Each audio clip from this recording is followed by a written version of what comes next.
Wherever you go, whatever you do, throw a little at it. Omax, Vest and Briefs. Krishnagiri மாவட்டம் தேன்கனிக்கோட்டை அருகே மது போதையில் இருந்த நபர்கள் அரசு பேருந்தை மறித்து ஓட்டுநர்களை கொடூரமாக தாக்கும் வீடியோ காட்சிகள் சமூக வலைதளங்களில் வைரலாகி வருகிறது. கூடுதல் தகவல்களை செய்தியாளர் கண்ணன் வழங்க கேட்கலாம். கண்ணன், சொல்லுங்க. தேன்கனிக்கோட்டை கிட்ட மது போதையில் இருந்த ஆசாமிகள் அரசு பேருந்தை மறித்து ஓட்டுநர்களை கடுமையாக தாக்கி இருக்கிறார்கள். இது குறித்தான வீடியோ தற்பொழுது சமூக வலைதளங்களில் வெளியாகி இருக்கிறது.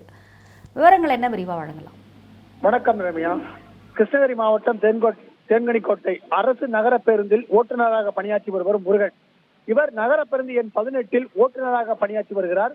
நேற்று இரவு 7:30 மணி அளவில் ஒசூரில் இருந்து தேன்கனிக்கோட்டைக்கு செல்லும் வழியில் மதிக்கிரியே அடுத்த சின்ன குளம்பள்ளி என்னும் இடத்தில் பஸ் சென்று கொண்டிருந்தது. அந்த பேருந்தில் 50க்கும் மேற்பட்ட பயணிகள் பயணித்துக் கொண்டிருந்தனர். இந்நிலையில் பேருந்து முன்பாக திடீரென இருசக்கர வாகனத்தில் சாலை கடந்த இருவர் மீது மோதாமல் இருக்க ஓட்டுநர் பிரேக் அடித்துள்ளார். இந்த சாலையை கடக்க முயற்சித்தவர்கள் 2 பேருமே போதையில் இருந்துள்ளனர், அதாவது மது போதையில் இருந்துள்ளனர். அப்போது பேருந்து பயணம் செய்த பயணிகள் கீழே விழுந்து காயம் ஏற்பட்டுள்ளது. இதனால் ஆத்திரமடைந்த பயணிகள் இருசக்கர வாகனத்தில் சென்றவர்களை எச்சரித்துள்ளனர். கோபமடைந்த இருசக்கர வாகனத்தில் வந்த மர்ம நபர்கள் அரசு பேருந்தை வழிமறித்து வாக்குவாதம் செய்தனர். அப்போது வாக்குவாதம் கைகலப்பாக மாறியது. பேருந்தில் பயணம் செய்த பயணிகளையும் தாக்கியுள்ளனர். குறிப்பாக ஓட்டுநர் முருகனையும் அதே மாதிரி எதிர்முகமா வந்த தருமபுரி நகர பேருந்தினுடைய ஓட்டுநரையும் தாக்கியுள்ளனர். அது மட்டுமின்றி பயணிகளின் தரமாரியாக தாக்குதலில் ஈடுபட்டுள்ளனர். தகவல் அறிந்த மத்திகிரி போலீசார் விசாரணை மேற்கொண்டு காயமடைந்த ஓட்டுநர், நடத்துனர் மற்றும் பேருந்தில் பயணம் செய்த பயணிகள் அனைவரையும் ஒசூர் அரசு மருத்துவமனையில் சிகிச்சை பெற்று வருகின்றனர். பயணிகள் மற்றும் ஓட்டுநர் தாக்குதல் மீது நடவடிக்கை எடுக்காவிட்டால் பேருந்து பணிமனையில் வேலைத்தில் ஈடுபட போவதாக எச்சரித்தனர்.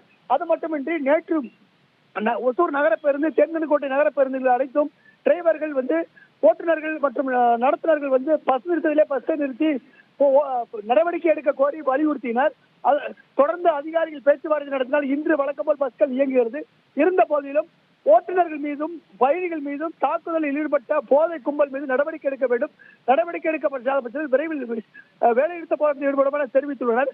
இந்நிலையில் தமிழ்நாடு அரசு போக்குவரத்து கழக சம்மேளனத்துடைய மாநில பொதுச் செயலர் பத்மநாபன் தலைமையில் போக்குவரத்து கழக தொழிற்சாலைகள் தற்போது கிருஷ்ணகிரி மாவட்ட எஸ்பி தங்கதுரையிடம் புகார் அளித்துள்ளனர். தாக்குதலில் ஈடுபட்ட போதை கும்பல் மீது நடவடிக்கை எடுக்க வேண்டும் என தெரிவித்துள்ளனர். தற்போது இந்த தாக்குதல் சம்பவம் வீடியோக்கள் சமூக வலைதளங்களில் வைரலாகி வருவது பொதுமக்கள் மற்றும் பயணிகள் மத்தியில் கடும் அதிர்ச்சியை ஏற்படுத்தியுள்ளது. எனவே பொது இடங்களில் குறிப்பாக அரசு பேருந்துகளை மது போதையில் தாக்குதலில் ஈடுபடுவதில் கடுமையான நடவடிக்கை எடுக்க வேண்டும் என அதிகாரிகளும் கோரிக்கை விடுத்துள்ளனர். விவரங்களை வழங்கியமைக்கு நன்றி கண்ணன். Hey!